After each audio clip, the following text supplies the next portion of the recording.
Assalamualaikum warahmatullahi wabarakatuh. Perkenalkan kami dari kelompok 8 dari kelas L4307. Di sini kami akan membahas mengenai emission reduction untuk mata kuliah sistem energi listrik terbarukan. Boleh dilanjut? Untuk anggota kelompoknya silakan memperkenalkan diri. Yang pertama ada saya sendiri, Anissa Oktaviana Yasmin dengan NIM 11021941134. Ya, selanjutnya ada saya Ramadhani Nurul Atinah dengan NIM 1102194164. Kemudian saya Zidan Surya Gilbran dengan NIM 1102194169. Selanjutnya saya Nurul Hidayatul Mutakin dengan NIM 1102194216. Kemudian dengan saya Awal Soleh Subarkah dengan NIM 11021942232. Rangga Hardiwinata, NIM 11021942447.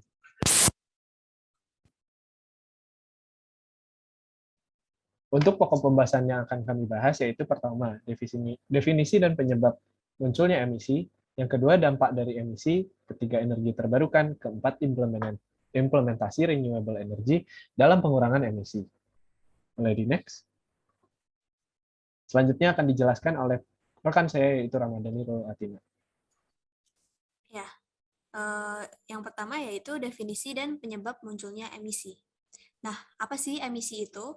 Jadi, gas buang atau emisi didefinisikan sebagai hasil pembakaran bahan bakar fosil seperti batu bara, gas alam, dan minyak yang didispersikan ke udara. Nah, emisi merupakan salah satu penyumbang pencemaran udara yang dapat berdampak pada kesehatan manusia dan lingkungan sekitar. Nah, contoh dari emisi itu ada beberapa unsur kimia seperti H2O atau air, kemudian ada gas CO atau karbon monoksida, kemudian ada CO2, karbon dioksida, kemudian ada senyawa nitrogen oksida, dan juga ada hidrokarbon atau HC, dan lain sebagainya. Next. Nah, dalam Peraturan Menteri Lingkungan Hidup Nomor 5 Tahun 2006 tentang ambang batas emisi gas buang kendaraan bermotor lama, fokus dalam pengujian emisi gas buang di Indonesia ini terfokuskan di gas CO dan HC atau karbon monoksida dan hidrokarbon. Kenapa seperti itu? Karena gas CO dan HC ini merupakan gas buang yang bersifat racun bagi manusia dan bisa menimbulkan beberapa penyakit. Nah, dalam peraturan tersebut disebutkan bahwa ambang batas untuk CO untuk mobil mesin bensin diproduksi di atas tahun 2007 adalah 1,5%. Sedangkan untuk gas HC, itu ambang batasnya ada di 200 ppm. Next. Nah, kemudian selanjutnya ada Peraturan Menteri Lingkungan Hidup Nomor 21 Tahun 2008, yaitu tentang baku mutu emisi sumber tidak bergerak bagi usaha dan atau kegiatan pembangkit tenaga listrik termal. Nah, pada peraturan ini disebut berisi tentang bagaimana menentukan apakah status emisi sebuah PLTU berbahaya atau tidak bagi kesehatan. Nah, hal itu perlu dikaji dalam beberapa gas emisi, antara lain ada SO2, kemudian NOx2, kemudian ada total partikulat, dan juga opasitas. Next. Kemudian ada penyebab munculnya emisi. Nah, emisi ini dihasilkan dari kegiatan manusia sehari-hari yang sering kita jumpai di sekeliling kita. Contohnya yaitu penggunaan energi fosil, kemudian juga aktivitas menggunakan kendaraan bermotor, kemudian ada pembakaran sampah, kemudian kotoran hewan juga merupakan penghasil emisi yaitu gas metana, kemudian pembusukan limbah makanan juga menghasilkan gas metana. Seperti itu. Kemudian akan dilanjutkan oleh rekan saya bernama Awal Soleh Subarkah. Baik, terima kasih Ramadan dan Nurul untuk penjelasannya. Baik, saya akan sekarang menjelaskan mengenai dampak emisi. Jadi keberadaan gas rumah kaca yang membuat suhu bumi tetap hangat untuk menopang kehidupan itu adalah dari emisi sendiri. Jadi sebenarnya sebenarnya dampak emisi sendiri ada yang baiknya, yaitu dalam meningkatkan suhu bumi untuk agar tetap hangat. Namun perkembangan teknologi dan industri kini telah berdampak pada perubahan konsentrasi gas rumah kaca atau gas emisi ini sendiri yang menyebabkan suhu dari bumi itu telah melampaui atau konsentrasi dari si gas emisinya itu terlalu padat. Nah, ini terjadi sejak revolusi industri sekitar tahun 1750, di mana konsentrasi gas rumah kaca di atmosfer mengalami lonjakan drastis. Akibatnya suhu bumi pun meningkat dari keadaan normal dan kini biasa disebut dengan fenomena global warming. Baik, di sini ada terlihat alur perubahan iklim akibat emisi. Yang pertama, adanya peningkatan konsentrasi gas rumah kaca yang menyebabkan adanya efek rumah kaca, yang menyebabkan juga itu adanya pemanasan global dan menyebabkan perubahan iklim, dan di mana dari perubahan iklim ini meningkatkan resiko bencana.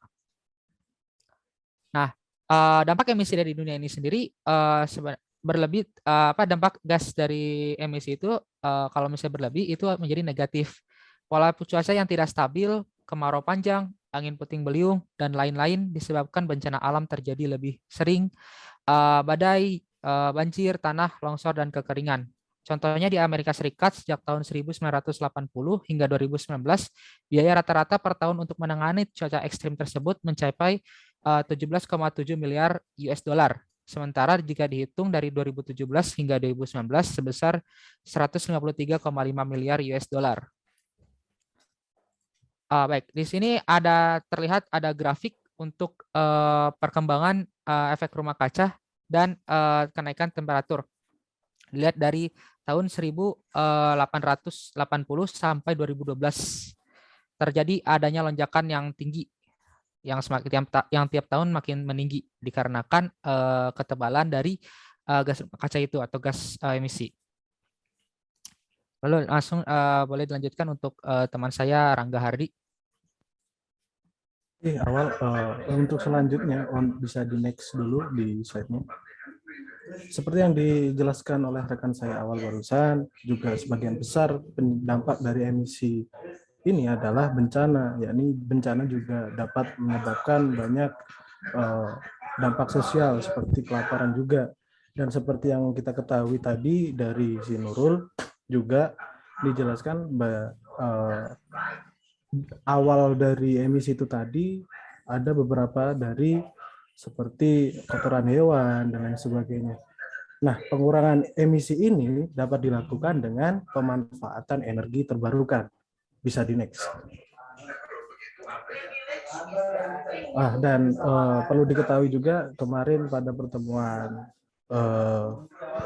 kedua, yaitu pada protokol Kyoto yang seperti kita ketahui adalah sebuah amandemen terhadap konvensi rangka kerja PBB tentang perubahan iklim UNFCCC, yaitu sebuah persetujuan internasional tentang pemanasan global.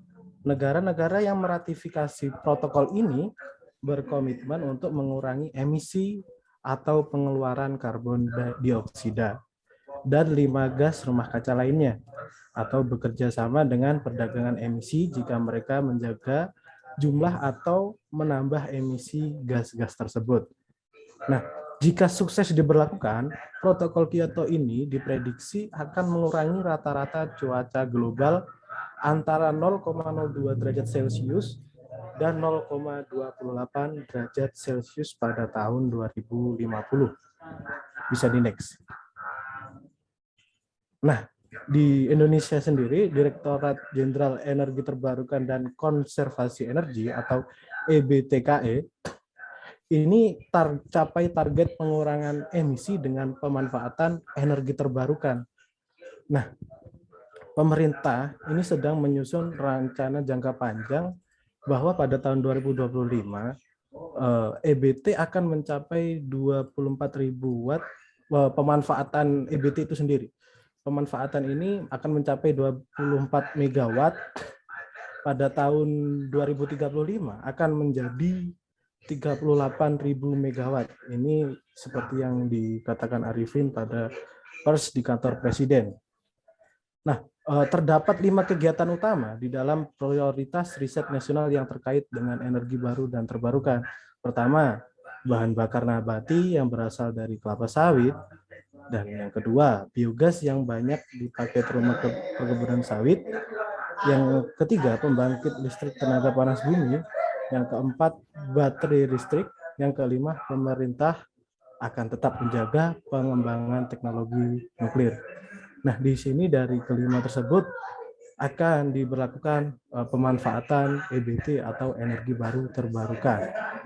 Mungkin itu dari saya. Oke, untuk selanjutnya akan dijelaskan oleh rekan saya, Okta.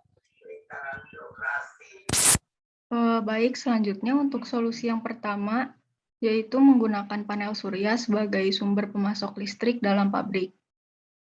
Next. Pabrik sendiri merupakan salah satu pengguna energi listrik terbesar, yang mana listrik menjadi sumber utama bagi pengoperasian banyak alat untuk setiap proses produksinya. Penggunaan listrik yang besar tersebut secara terus-menerus dan dilakukan dalam jangka waktu yang panjang, maka akan meninggalkan jejak berupa gas rumah kaca, yaitu karbon. Seperti yang kita tahu bahwa pembakaran bahan bakar fosil menjadi suplai terbesar untuk pembangkit listrik. Sedangkan pembakaran tersebut menghasilkan gas CO2. Next. Adapun beberapa keuntungan yang didapat dari penggunaan panel surya, seperti mengurangi penggunaan listrik yang bersumber dari bahan bakar fosil, lalu menghasilkan lebih sedikit gas karbon. Kemudian, walaupun biaya pemasangan awal tidak murah, namun untuk penggunaan jangka panjang, panel surya terhitung dapat menghemat biaya listrik harian hingga 50%. Selain itu, iklim tropis di Indonesia sangat mendukung penggunaan panel surya jenis atap. Baik, selanjutnya akan dilanjutkan oleh teman saya, Zidan. Baik, terima kasih. Sebelumnya, di sini saya akan memaparkan mengenai mobil listrik dalam penurunan emisi di Indonesia atau di dunia. Boleh di next? Bisa kita lihat data di sebelah. Data tersebut merupakan data emisi kendaraan di Indonesia yang dikutip dari katadata.com. Nah, kendaraan bermotor di Indonesia sendiri terus meningkat jumlahnya setiap tahunnya. Di tahun 2015 sudah terhitung sebanyak 116 juta unit, dan di tahun 2019 terjadi kenaikan sebanyak 30 juta unit kendaraan bermotor. Nah, kendaraan bermotor ini juga merupakan pemberi atau pemasok karbon dioksida dan karbon monoksida tertinggi di Indonesia, yaitu sebesar 581 metrik ton karbon dioksida di tahun 2019. Kendaraan bermotor sendiri menyumbang 70-80% emisi di perkotaan Indonesia pada tahun 2019. Pemerintah sendiri sebenarnya sudah menyiapkan beberapa langkah untuk melakukan penekanan terhadap angka emisi tersebut. Yang pertama yaitu mengadopsi standar ramah lingkungan untuk kendaraan. Yang kedua, meningkatkan uji emisi kendaraan bermotor. Yang ketiga, meningkatkan layanan angkutan umum. Dan yang keempat, yang akan kita bahas yaitu menerapkan penggunaan kendaraan listrik di Indonesia.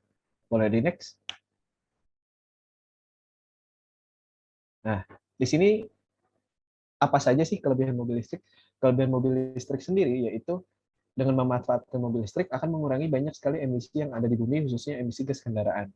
Bisa kita ketahui dari data sebelumnya bahwa angka kendaraan bermotor di Indonesia itu terus meningkat setiap tahunnya.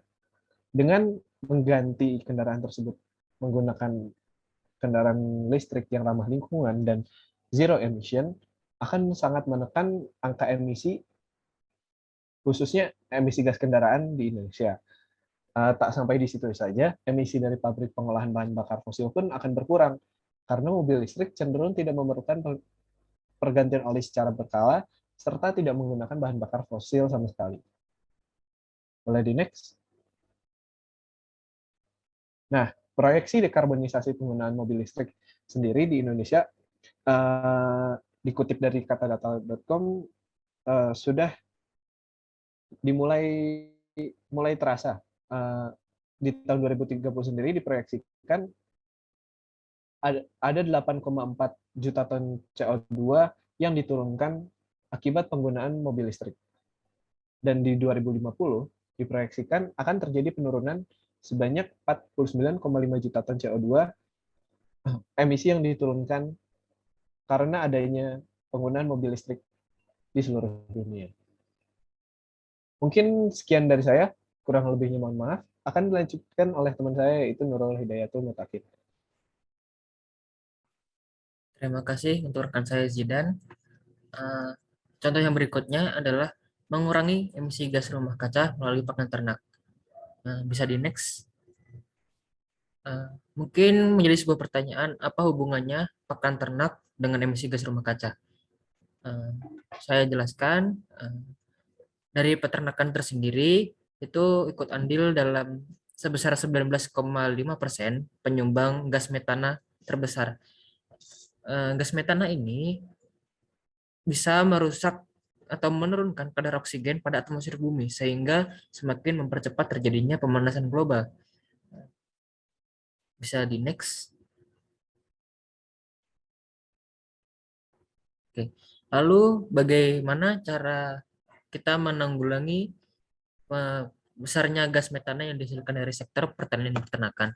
Yang pertama adalah pemilihan pakan ternak yang sesuai atau bisa diartikan yang memiliki kandungan tersendiri yang menghasilkan gas metana lebih kecil daripada pakan lainnya.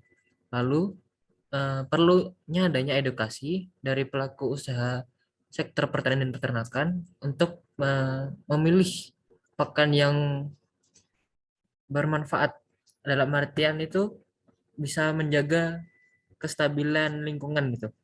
Bisa di next. Lalu kriteria seperti apakah yang pakan yang ideal dalam mengatasi besarnya emisi gas rumah kaca ini? Salah satunya adalah jenis tanaman leguminosa adalah salah satu tanaman yang cocok digunakan untuk ternak. Sebagai contoh, jenis tanaman leguminosa ini adalah Gliricidia, Leucaena, dan Kaliandra. Selain dari jenis tanaman leguminosa, ada juga tanaman yang mengandung tanin dan saponin. Ini sangat berpengaruh terhadap hasil limbah yang dikeluarkan oleh ternak tersebut. Sekian dari penjelasan saya, sekaligus mengakhiri presentasi dari kelompok kami. Kurang lebihnya mohon maaf. Wassalamualaikum warahmatullahi wabarakatuh.